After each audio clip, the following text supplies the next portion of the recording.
Hi friends, I'm Ibra, and in this video we'll talk about 7 myths about fitness and workouts that are actually terrible and do a lot of harm than good.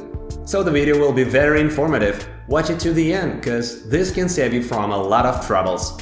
Let's go! And by the way friends, this is my new channel and I'll be very happy to see you subscribing on it. And if you don't want to miss my news, then click on the bell too.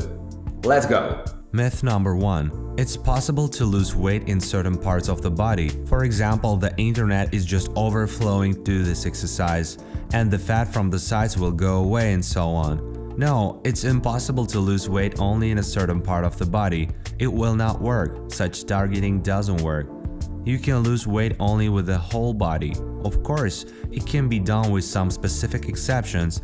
For example, if you tend to gain fat only in the belly area and don't gain it anywhere else, then if you start losing weight, the fat will decrease in the belly area, but you can gain fat in all places throughout the body and then only lose it in one spot. It doesn't work that way. There are also ideas of people wrapping some kind of fat fan around themselves, bag wrapped around the body, and other weird manipulations in general. You can only lose weight by affecting the percentage of fat in the body. If I go to the gym, I will get pumped up.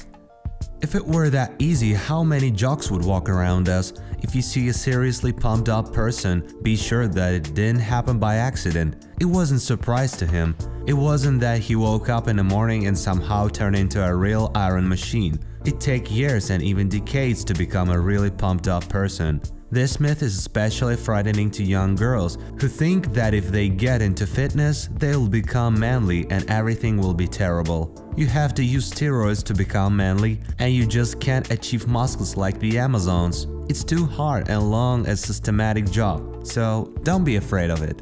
You can lose or gain weight with the help of exercise. Very common phenomenon in people's head. In fact, here everything is much more complicated and there is no such a direct and ambiguous dependence on the indicator of what will be on the scales. Because firstly, for example, it's known that muscles have a higher density than fat. Well, that is a kilo of fat will take up much more volume than a kilo of muscle. So you can train for a month and the weight will not go. Why do I go to the gym? For tea? Respectively, they do everything necessary and the weight doesn't go well. It's possible that you are leaving the fat layer and the muscles are added so that you can train a month but the benefits still do not get.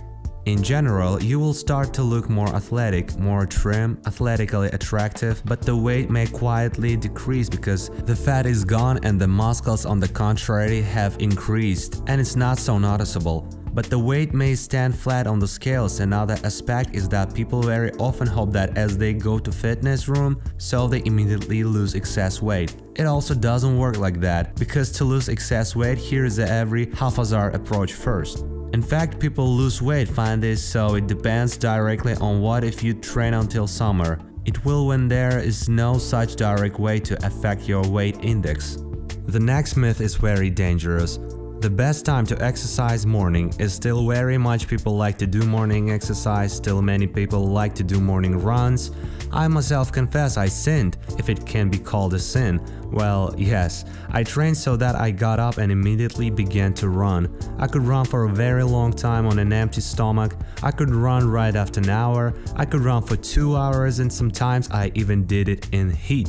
Well, I was 70 years old and my health was at its limit, and so was my energy. So it's like water off a duck's back. I wouldn't do that anymore. In fact, cardiologists unequivocally state that working out right after waking up is very bad for your heart, and they recommend to hold out at least 2 hours after you have had good sleep. At the same time, it's not optimal to work out right before going to bed, because this will negatively affect your recovery.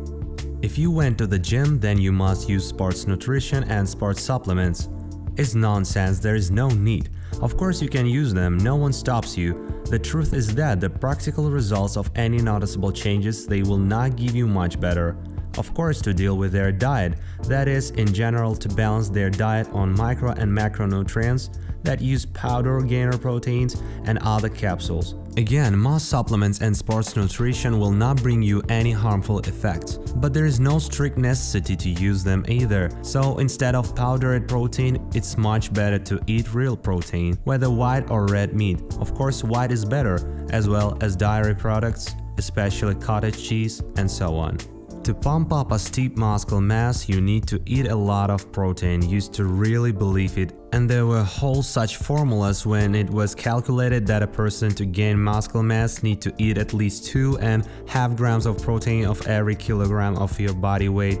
Now studies show that even to gain muscle mass, it's quite enough 1.5 grams of protein for each kilo of your weight. And what can I say? If you are not engaged in weight gain, even 1 gram is enough. And yet, there is one caveat. This protein must be balanced in amino acid composition. That is, if you use only soy protein, you will lack some essential amino acids. So you need to use different dairy proteins and so on. To lose weight, you need to eat often and a little early. This is really believed by many dietitians and so really advised by recent studies. Show what is most important is your total daily calories. That is, how many calories you consume during the day. This will affect whether you can lose weight or not. But how you break it down no longer has a fundamental impact. Well, of course, do not overeat before bed, because it worsens sleep, but at the same time, in terms of digestion, eat 2 times a day wrong. 3-4 is much more correct. But don't go to the fantasism when people divide by 5, by 6, by 7 approach. Pain is an indicator of progress. It's very common, there is a saying, but pain has no benefit. That is, no pain, no progress. But in fact, the pain is such a benchmark for progress. It is possible that the pain may indicate the presence of injury at all. That is not related to lactic acid, even if it's related to lactic acid, which is also not a guarantee, an indicator that this workout was performed optimally for muscle growth. Besides, lactic acid metabolism is the same for everyone. Some muscles may hurt more, some less, and your strength progress may occur without pronounced muscle pain. Thus, muscle pain is only one possible contributing factor, and it is by no means a necessary indicator. If you want a flat stomach, then you need to pump your abs. And in general, a lot of people literally start their acquaintance with fitness with this. In principle, it's not bad that they start their acquaintance with fitness at least by doing abs exercises. But just do not expect from it a miracle, because first of all, your flat stomach is your percentage. So in order to reduce the stomach, you need to lose weight in general with the whole body. The same applies to the notorious and famous abs, those famous 6 or 8 cubes of course. If you pump your abs a lot and intensively, this will bring you somewhat closer to having noticeable cubes. But the most important factor in this visibility of cubes is actually the percentage of subcutaneous fat. That is, first you need to burn fat in your village, and training will only have an effect.